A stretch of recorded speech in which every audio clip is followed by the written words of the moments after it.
Ladies and gentlemen, and welcome to this episode of the Dan Dawson Show. So,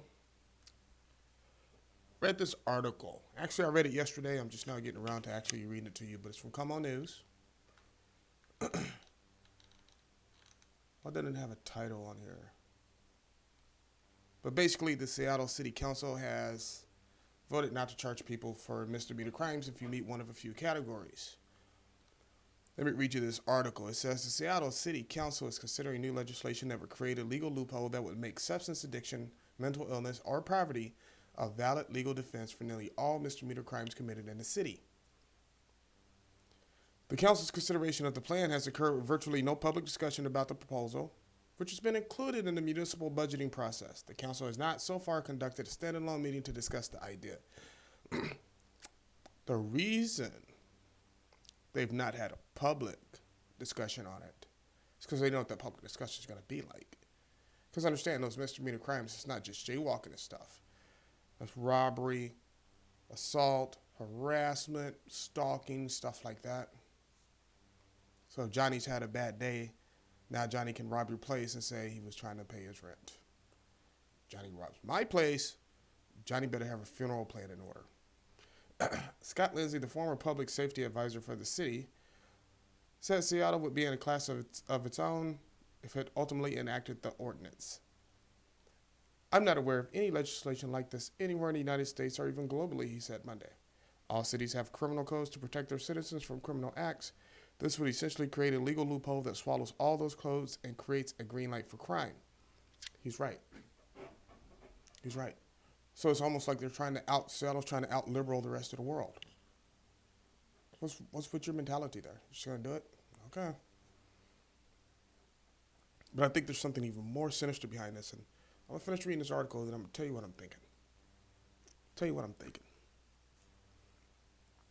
The legislation was proposed by Seattle City Councilwoman Lisa Herbold last Wednesday. The proposal would allow for the dismissal of crimes of poverty, and it would do so by revising the definition of duress as a defense against prosecution.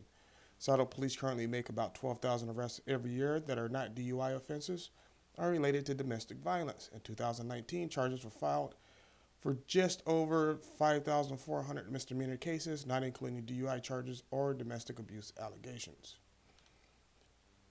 If approved, the ordinance would excuse and dismiss, essentially legalizing almost all misdemeanor crime committed in Seattle by offenders who could show either symptoms of addiction without being required to provide a medical diagnosis, symptoms of a mental disorder, or poverty in the crime was committed to meet an immediate and basic need. For example, if a defendant argued they stole merchandise to sell for cash in order to purchase food, clothes, or was trying to scrape together enough money for rent, the accused could not be convicted.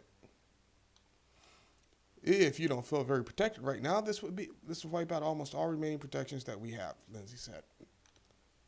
The offenses that would be covered by Seattle ordinance would include just about any crime below the level of a felony, while excluding charges of driving under the influence of domestic violence. This would absolutely open the floodgates for crime in Seattle. Even worse than that, what we often currently struggle with, Lindsay said, it's basically a blank check for anybody committing theft, assault, harassment, and trespass to continue without disruption from our criminal justice system.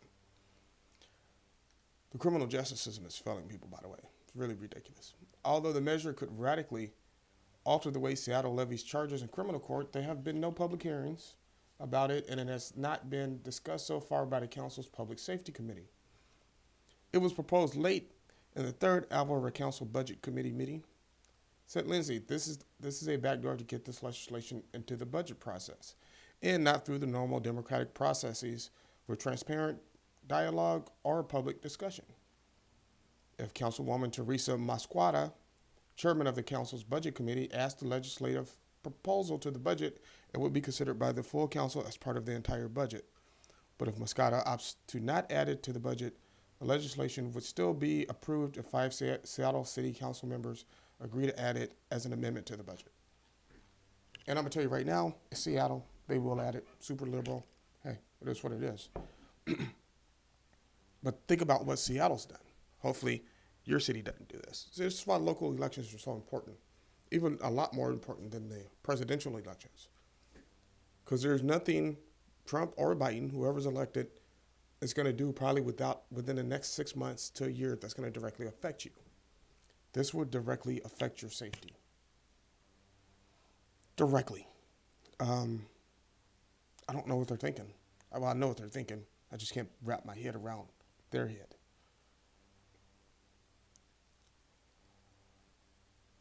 Basically, what Seattle's done for the last 3-4 years, remember I told you about what they did to their gun laws.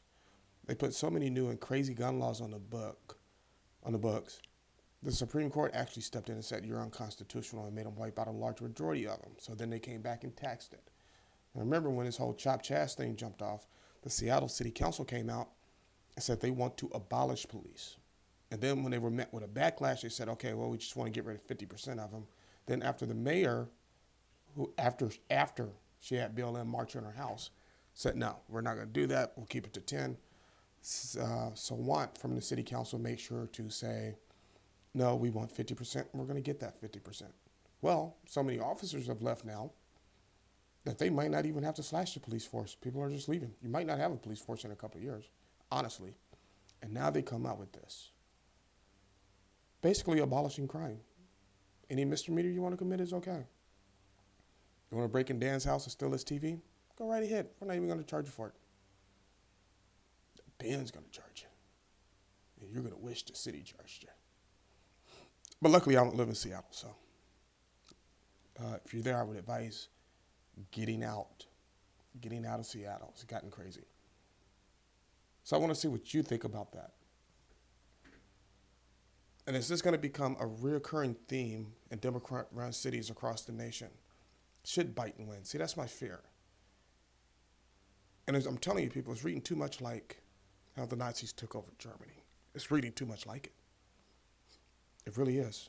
They ban your weapons, control your speech, which if you'll notice Twitter and Facebook are doing right now. Control your speech, defund your police, and drive you into poverty. Make you reliant on the state-run system. That's exactly what's happening right now. We got to stop this. I mean, and it's not all Democrats, but the super liberal ones, yeah, this is where they're at, which makes no sense. Alrighty, ladies and gentlemen. So thank you for watching this episode of The Dan Dawson Show. Remember, like, subscribe, do what you got to do. And for God's sakes, if you live in Seattle, you might want to buy a gun. Thank you.